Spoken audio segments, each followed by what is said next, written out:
네, 여러분 안녕하세요. 오늘은 MBC 스트레이트 얘기를 하지 않을 수 없네요. 제가 뭐 이틀에 걸쳐서 말씀드렸지만은 정말 예상을 하나도 빗나가지 않았어요.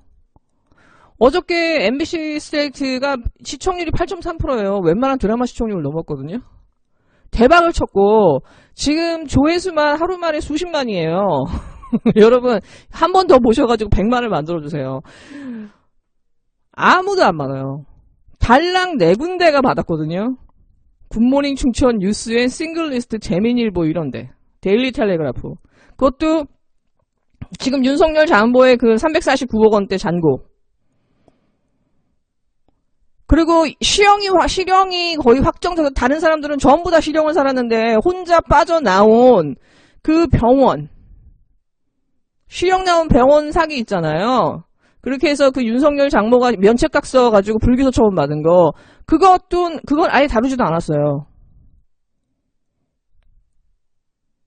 너무 놀라운 게 뭐냐면, 포탈이고 뭐고 윤석열 아무것도 없어요. 흔적조차도 없어요. 이거 나경원 보도 나올 때랑 똑같은 거거든요. 아마 스트레이트가 3번, 4번을 계속 윤석열에 대해서 보도를 한다 하더라도 아마 나오지 않을 겁니다. 그러니까 윤석열은 보호하기로 마음을 먹은 거죠. 그리고 진짜 내가 오늘 빵 터진 게 뭐냐면 윤석열 장모를 네이버에서 쳤어요. 아주 기가 막히죠. 그랬더니 뭐가 나온 줄 아세요, 여러분? 윤석열 장모 사건에 왜 내 남편을 분노한 나경원의 글, 그게 앞으로 쫙 도배돼 있어요, 여러분. 윤석열 장모 사건에 대한 메인 뉴스보다 나경원이 자기 남편 나왔다고 발끈하는 그 뉴스, 그 기사가 쫙 앞부분을 도배되어 있어요. 마치 나경원 뉴스 나오면 연예 뉴스에 쫙 있듯이. 김건희 나왔을 때도 김건희 재산가 그 여자 누구 이렇게 해서 마치 연예 뉴스 따듯 했잖아요. 그 뉴스타파 나왔을 때도.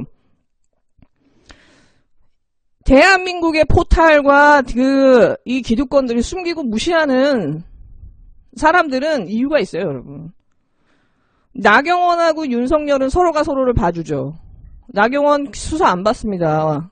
지금 11번째 고발됐죠. 수사 안 받아요. 본인이 지금 수십억 횡령한 게 나왔는데도 안 받아요.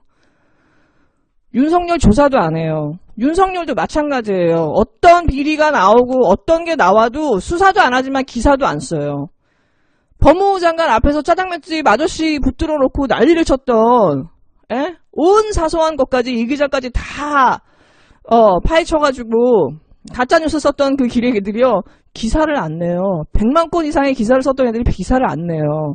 심지어 윤석열은요. 논평 한마디 안 했어요. 그러니까 뭉개고 넘어가겠다라는 거지. 그러니까 김건희 그 뉴스타파 보도도 그냥 뭉개고 넘어갔잖아요. 그러니까 얘네는 뭉개고 넘어가는 방법을 너무 잘 아는 거예요. 예, 윤석열과 기레기들이 한 몸인 걸 뭘 볼 수 있냐. 스트레이트 보도 나오기 이틀 전에 윤석열이 갑자기 자기가 신천지 수사 안 한다고 고발당할 것을 그 형사팀에 배당했다라는 뉴스가 딱 나와요. 마치 윤석열이 뭔가 자기 사건도 자기가 검사하는 듯한 언론 플레이를 하는 거 언론이 쫙 받아줍니다. 근데 나중에 알고 보니까 그 형사팀이 코로나 대응팀이야. 지가 수장으로 있는, 지가 본부장으로 있는 팀에다가 지 사건을 자기가 배당해놓고 형사팀에 배당했다라고 하면서 언론 플레이를 하거든요. 그건 제가 볼 때 스트레이트를 대비하기 위해서 미리 약친 거라고 봐요. 그 기사는 쫙 써줬던 언론 기레기들이 이 스트레이트 보도는 아예 개무시를 하고 무시를 합니다. 네, 그리고 스트레이트는 이게 언론들이, 검사들이 다 뭉갤 거고 윤석열이 뭉갤 거라는 걸 이미 예측했죠. 그러니까 맨 마지막에 뼈 때리는 말 하잖아요. 2,000명이 넘는 검사들 중에 윤석열 총장의 가족이라도 범죄 혐의가 있다면 수사해야 한다고 생각하는 정상적인 검사가 한 명이라도 있으면 우리한테 연락해라. 가지고 있는 자료 전부를 넘기겠습니다. 안 할 거라는 거 아는 거지. 네. 이문정 검사나 진혜원 검사나 이런 검사들이 좀 나서줘야 되나요? 내가 수사할게.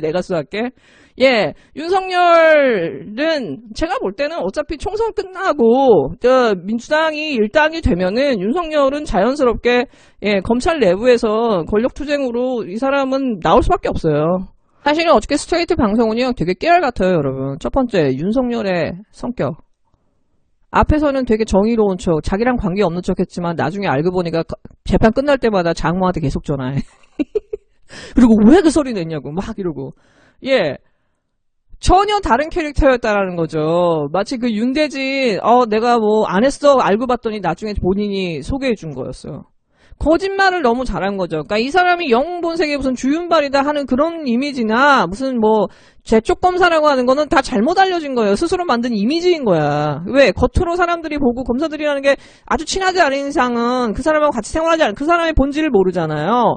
이 사람은 그걸 너무 잘한 사람인 거죠. 포장을 너무 잘한 사람인 거지. 그 다음에 두 번째는 제가 어저께 확실하게 그 사문서 위조나 그걸 보면서 뭘 느꼈냐면 조국이 윤석열을 반대했었구나. 지금까지 그 윤석열 와이프나 윤석열 장모나 한테 드리워진 그 의혹들의 대부분은 윤석열이 그 조국 가족과 그 와이프한테 씌웠던 정경심 교수한테 씌웠던 거와 얼개가 거의 흡사해요. 윤석열이 그렇게 시작했잖아. 내가 저 사모펀드에 대해서 아는데 이거 나쁜 놈이다. 내 대통령을 위해서도 저 인간은 내가 납두면 안 된다. 라고 시작했잖아요. 그 얘기는 누구에게 나왔을까요? 저는 그 가족으로부터 나왔을 확률이 저는 거의 100%라고 봐요. 다른 검사나 한동훈이 아니라 윤대진이나 이런 사람이 아니라 조국이 반대했기 때문에 당연히 청문회 전에 그 조사를 하잖아요. 그럴 때 분명히 풍문으로 떠도는 이런 의문들이나 이런 것들을 그 조국이 물어봤을 거 아니에요. 그러면서 사실은 조국이 이건 안 되겠구나라고 아마 심층적으로 반대하거나 매우 아주 집중적으로 물어봤겠죠. 왜냐면 의혹들이 장난이 아니니까. 저는 거기서 확 돌았다고 봐요. 네가 뭔데 나를 신문해. 네가 뭔데 나의 뒤를 캐.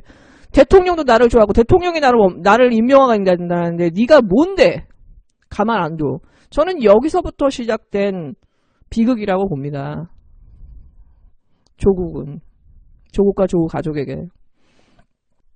네, 그 다음에 세 번째는 그 윤석열의 아내예요. 여러분 그 서류를 잘 보세요. 김모시기 해가지고 지워졌죠. 그 김건희라고 추정할 수 있죠. 다시 말해서 사문서 위조는 그 장모가 있는데 사문서 위조를 직접 행사한 사람은 누구냐 했을 때 저기 딸이 했다라는 식의 약간 간접적인 게 나와요. 그리고 오늘 기사에도 슬쩍 나옵니다. 언론사 기사에도. 그 사문서 위조를 행사한 사람은 김건희라고 이게 오늘 뉴스에 나왔어요. 그리고 그 스트레이트에서도 안 씨라는 사람과 그 주변 사람들이 인터뷰를 해주잖아. 엄마는 잘 모르니까 내가 돈 융통해가지고 내가 하는 거 내가 다 해야 된다. 우리 엄마 내가 도와주잖아. 아무것도 하는 게 없어. 한마디로 여기에 몸통인 김건희라고 하는 게 나온다라는 거예요. 간접적으로 아주 그게 10개 보여줬지만은 핵심을 비껴가는 듯 보여줬지만 사실은 그 안에 되게 숨은 1인치가 있었다라는 거죠. 김건희에 대해서. 그런 거는 제 생각엔 스트레이트는 여기서 멈추지 않을 거라는 걸 예고했다라고 봐요. 예, 엄마는 어떻게 보면은 꼭두각신 거고 약간 최준실 같고 뭐 복부인 같지만은 꼭두각신 거지. 그리고 걸린 것만 6건인데 하나도 수사받지도 않을 뿐만 아니라 처벌도 받지 않았는데 주변은 다 처벌받고 그런 과정을 보면은 그냥 거의 타고난 뭐 복부인이나 사기꾼인 거죠. 평생을 그렇게 살아온 거지. 그 모녀들과 그런 거 같아. 내가 보니까. 내가 솔직히 자세히는 말을 못하겠는데 느낌이라는 게 있잖아. 느낌. 난 청와대 왔을 때부터 와 장난 아닌데. 예, 제가 말을 안 했지만 지금도 사실은 느낌을 말하지는 않아요. 사람을 봤을 때 느껴지는 그 촉이라는 게 있잖아요. 2011년 파혼하면서 이게 나오거든요. 2011년에 파혼을 하고 2012년 3월에 결혼을 한다고요? 제가 여러분한테 한두 번 말씀드린 적 있죠. 저는 동거서를 믿지 않는다고. 윤 춘장과 김 모시기에 저는 동거서를 믿지 않는다. 내가 느끼는 촉이 있거든. 두 사람에 대해서. 이 두 사람은 급하게 어떤 사건이나 서로에게 보험을 들기 위해서 한 것 같지. 제가 볼 때 정상적인 남녀 관계로 뭔가 이렇게 했을 거 자연스럽게 진행됐을 거라는 생각이 전혀 안 들거든요. 2011년에 파혼을 했고 전세집까지 알아봤고 그게 SBS 김모시기 아나운서고 그 김모시기 아나운서가 코바나 컨텐츠에 무슨 뭐 이사로 등록돼 있었다고 하잖아요.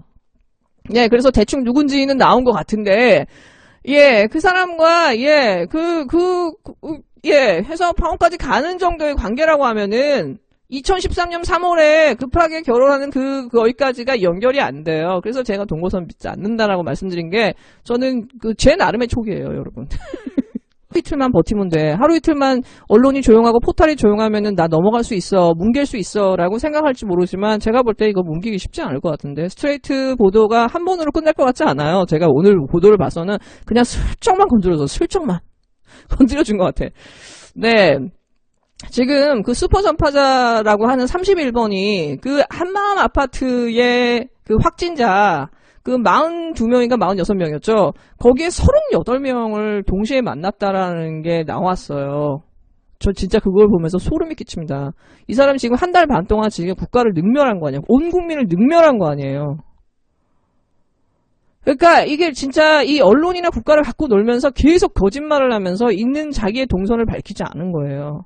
한마음 아파트 그 코호트 격리된 것도 대구시장도 지금 며칠이 지나서야 밝히고 한마음 아파트 같은 아파트가 지금 10군데가 대구가 넘다고 하잖아요. 제가 어저께 말씀드렸듯이 이렇게 급속도로 한 지역에서 한 거는 너무나 강렬하게 가까이 접촉하는 거나 어떤 뭐 집단 생활이나 그런 게 아닌 이상은 이렇게 되기 쉽지 않을 거다. 그것도 한 지역이라는 것에서 집중적으로 발생한다는 건. 그러니까 신천지 신도들이 집단 생활하고 같이 거주하고 같은 아파트나 같은 그 공간 너무나 가까운 공간에서 함께 거주하고 같이 붙어있기 때문에 가능하다라고 저는 생각을 하는데 이 31번 환자를 보면은 예사롭지가 않아요.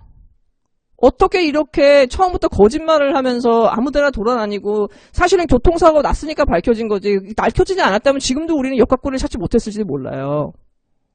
그러면서 지금까지 끝까지 거짓말하면서 자기 피해자라고 하거든요. 여러분 피해자라고 얘기하는 사람들 윤석열 장모도 자기 피해자라고 하죠. 여러분 저기 비련의 여인인 척하는 맨날 아는 사람들 여러분 거기 빠지지 마세요. 인생 망칩니다. 예, 저는 이 사람을 보면서 뭘 느끼냐면 무슨 셜록 홈즈나 에드가 알렌 포의 그 추리소설이나 괴기소설이 나오는 기이한 주인공 같아요. 셜록 홈즈의 얼룩군의 비밀인가? 거기 보면은 그 난폭한 그 의붓 아버지가 인도에 살면서 어떠한 동물들이 풍토병을 일으키는지를 알게 돼. 그거를 이제 영국으로 외환용으로 속여가지고 갖고 와서 집에서 키웁니다. 그러면서 지병이 있는 자기 딸, 그 의붓딸, 재산을 많이 상속받은 그 의붓딸을 이제 간접적으로 이제 어떻게 보면 도구로 죽이는 거죠.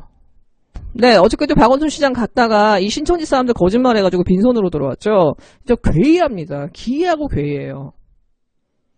저는 지금 세상에 드러난 거는 서만의 끝에 불과하다고 생각해요. 진짜 끝이 드러나면은 정말 사람들이 거의 기절 초풍하지 않을까. 마치 진짜 3편의 괴기영화나 추리소설을 읽는 것 같아요. 네, 오늘 정의당 논평을 보면은 핑크당에서 그 비례연합정당을 민주당이 만들면 국민이 회초리를 들 거다라는 그 말에 100% 동의한다고 했거든요. 저 진짜 경악을 합니다. 그러니까 정의당은 누가 일당이 돼도 상관이 없는 거야. 자기들은 어차피 언론에 누구에게 다 보호받고 누구도 정의당 비난 안 하잖아요. 얘네가 뭔 짓을 해도. 그리고 정의당이 계속 얘기하는 게 뭐냐. 자기들을 비례당으로 생각하고 자기들한테 비례를 주라는 거예요. 민주당 당원들한테, 민주당 지지자들한테. 그리고 지금 뭐 정의당이 이것 때문에 지금 난리가 난 걸로 알고 있어요. 비례당 참여 안 하는 것 때문에. 저는 비례당 참여하지 말아야 된다고 생각합니다. 지금 정의당은 지금 이 정도 수준이라면 저는 윤리적으로 도덕적으로 이미 무너졌다라고 봐요. 더 이상 진보라고 볼 수 없다라고 봅니다. 자기들을 비례당으로 생각하고 자기들을 밀어달라고 하고 지금 핑크당을 지금 옹호하면서 자기들 때문에 선거법이 이렇게 엉망진창이 된 거에 대해서 단 하나의 사과도 하지 않고 민주당한테는 무조건 하지 말라고 하거든요. 차라리 관망하고 그럼 나는 빠질게 해야 되는 게 맞거든요. 사실은. 최소한 양심이라는 게 있으면 멘탈이 무너진 당이라고 봅니다. 네, 여러분 즐거운 하루 되세요.